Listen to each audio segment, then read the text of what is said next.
असंशयं महाबाहो मनो दुर्निग्रहं चलम् अभ्यासेन तु कौन्तेय वैराग्येण च ग्रह्यते।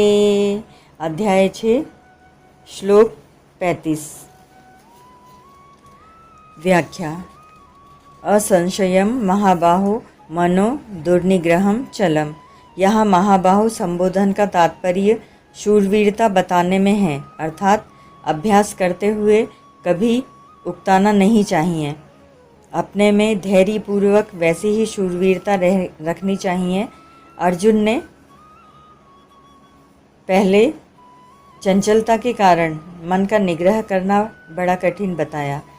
उसी बात पर भगवान कहते हैं कि तुम जो कहते हो वह एकदम ठीक बात है, निसंदिग्ध बात है, क्योंकि मन बड़ा चंचल है और इसका निग्रह करना भी बड़ा कठिन है। अभ्यासेन तु कौन्तेय वैराग्येण च ग्रह्यते। अर्जुन की माता कुंती बहुत विवेकवती तथा भोगों से विरक्त रहने वाली थी। कुंती ने भगवान श्री कृष्ण से विपत्ति का वरदान मांगा था। विपदः सन्तु नः शाश्वतत्र तत्र जगद्गुरो भवतो दर्शनम यत्स्यात् पुनर्भव दर्शनम। श्रीमद् भागवत। हे जगद्गुरु, हमारे जीवन में सर्वदा पद पद पर विपत्तियाँ आती रहें, जिससे हमें पुनः संसार की प्राप्ति न कराने वाले आपके दुर्लभ दर्शन मिलते रहें।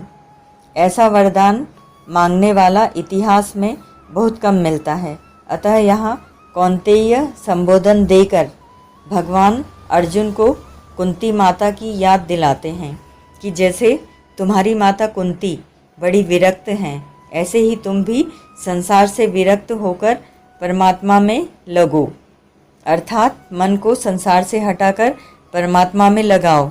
मन को बार बार ध्यान में लगाने का नाम अभ्यास है। इस अभ्यास की सिद्धि समय लगाने से होती है। समय भी निरंतर लगाया जाए, रोजाना लगाया जाए। कभी अभ्यास किया कभी नहीं किया ऐसा नहीं हो। तात्पर्य है कि अभ्यास निरंतर होना चाहिए और अपने ध्येय में महत्व तथा आदर बुद्धि होनी चाहिए। इस तरह अभ्यास करने से अभ्यास दृढ़ हो जाता है। अभ्यास के दो भेद हैं।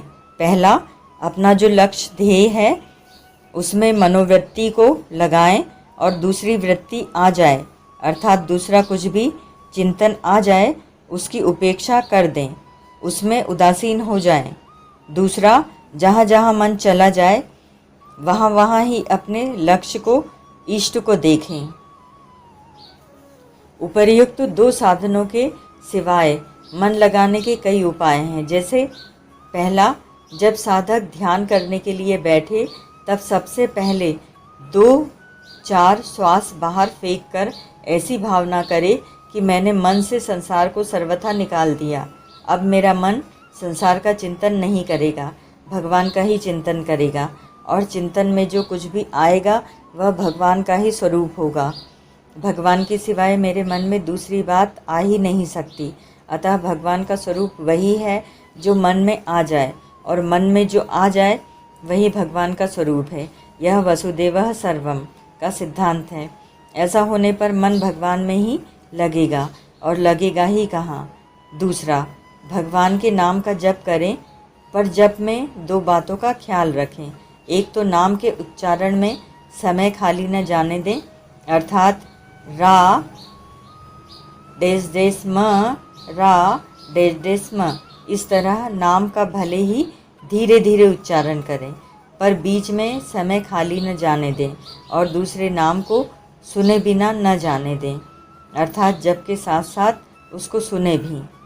तीसरा, जिस नाम का उच्चारण किया जाए मन से उस नाम की निगरानी रखें, अर्थात उस नाम को अंगूठी अथवा माला से न गिनकर मन से ही नाम का उच्चारण करें और मन से ही नाम की गिनती करें। चौथा, एक नाम का तो वाणी से उच्चारण करें और दूसरे नाम का मन से जप करें। जैसे वाणी से तो राम राम राम का उच्चारण करें और मन से कृष्ण कृष्ण कृष्ण का जप करें।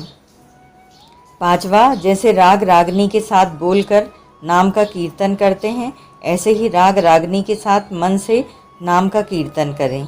छठा, चरणों से लेकर मुकुट तक और मुकुट से लेकर चरणों तक भगवान के स्वरूप का चिंतन करें। सातवां, भगवान मेरे सामने खड़े हैं ऐसा समझकर भगवान के स्वरूप का चिंतन करें। भगवान के दाहिने चरण की 5 उंगलियों पर मन से ही 5 नाम लिख दें। उंगलियों के ऊपर का जो भाग है उस पर लंबाई में 3 नाम लिख दें।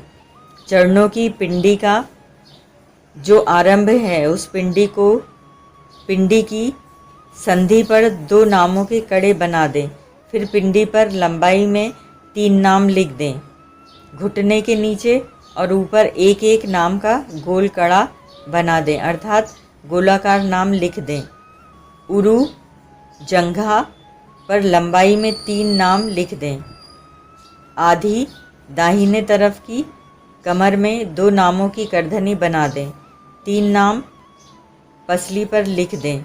2 नाम कंधे पर और 3 नाम बाजू पर, भुजा के ऊपर के भाग पर लिख दें। कोहनी के ऊपर और नीचे 2-2 नामों का कड़ा बना दें। फिर 3 नाम कोहनी के नीचे पहुँचा से ऊपर के भाग पर लिख दें। पहुँचा में 2 नामों का कड़ा बना दें तथा 5 उंगलियों पर 5 नाम लिख दें। गले में 4 नामों का आधा हार और कान में 2 नामों का कुंडल बना दें। मुकुट के दाहिने आधे भाग पर 6 नाम लिख दें, अर्थात नीचे के भाग पर 2 नामों का कड़ा, मध्य भाग पर 2 नामों का कड़ा और ऊपर के भाग पर 2 नामों का कड़ा बना दें। तात्पर्य यह हुआ कि भगवान के दाहिने अंग में चरण से लेकर मुकुट तक 54 नाम अथवा मंत्र आने चाहिए और बाएं अंग में मुकुट से लेकर चरण तक 54 नाम अथवा मंत्र आने चाहिए। इससे भगवान की एक परिक्रमा हो जाती है, भगवान के संपूर्ण अंगों का चिंतन हो जाता है और 108 नामों की एक माला भी हो जाती है। प्रतिदिन ऐसी कम से कम 1 माला करनी चाहिए। इससे अधिक करना चाहें तो अधिक भी कर सकते हैं। इस तरह अभ्यास करने के अनेक रूप, अनेक तरीके, ऐसे तरीके साधक स्वयं भी सोच सकता है। अभ्यास की सहायता के लिए वैरागी की जरूरत है, कारण कि संसार के भोगों से राग जितना हटेगा मन उतना परमात्मा में लगेगा। संसार का राग सर्वथा हटने पर मन में संसार का राग पूर्वक चिंतन नहीं होगा। अतः पुराने संस्कारों के कारण कभी कोई स्फुरना हो भी जाए तो उसकी उपेक्षा कर दें, अर्थात उसमें न राग करें और न द्वेष करें, फिर वह स्फुरना अपने आप मिट जाएगी। इस तरह अभ्यास और वैराग्य से मन का निग्रह हो जाता है, मन पकड़ा जाता है। वैराग्य होने के कई उपाय हैं, जैसे पहला, संसार प्रतिक्षण बदलता है और स्वरूप कभी भी तथा किसी भी क्षण बदलता नहीं। अतः संसार हमारे साथ नहीं है और हम संसार के साथ नहीं हैं। जैसे बाल्यावस्था, युवावस्था हमारे साथ नहीं रही, परिस्थिति हमारे साथ नहीं रही आदि। ऐसा विचार करने पर संसार से वैराग्य होता है। दूसरा, अपने कहलाने वाले जितने कुटुंबी संबंधी हैं वे हमारे से अनुकूलता की इच्छा रखते हैं तो अपनी शक्ति, सामर्थ्य, योग्यता, समझ के अनुसार उनकी न्याययुक्त इच्छा पूरी कर दें और परिश्रम करके उनकी सेवा कर दें, परंतु उनसे अपनी अनुकूलता की तथा कुछ लेने की इच्छा का सर्वथा त्याग कर दें।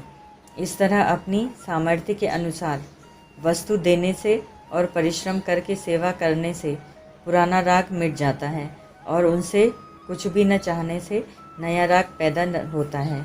इससे स्वाभाविक संसार से वैराग्य हो जाता है। तीसरा, जितने भी दोष, पाप, दुख पैदा होते हैं वे सभी संसार के राग से ही पैदा होते हैं और जितना सुख, शांति मिलती है वह सब राग रहित होने से ही मिलती है। ऐसा विचार करने से वैराग्य हो ही जाता है। ओम तत्सत।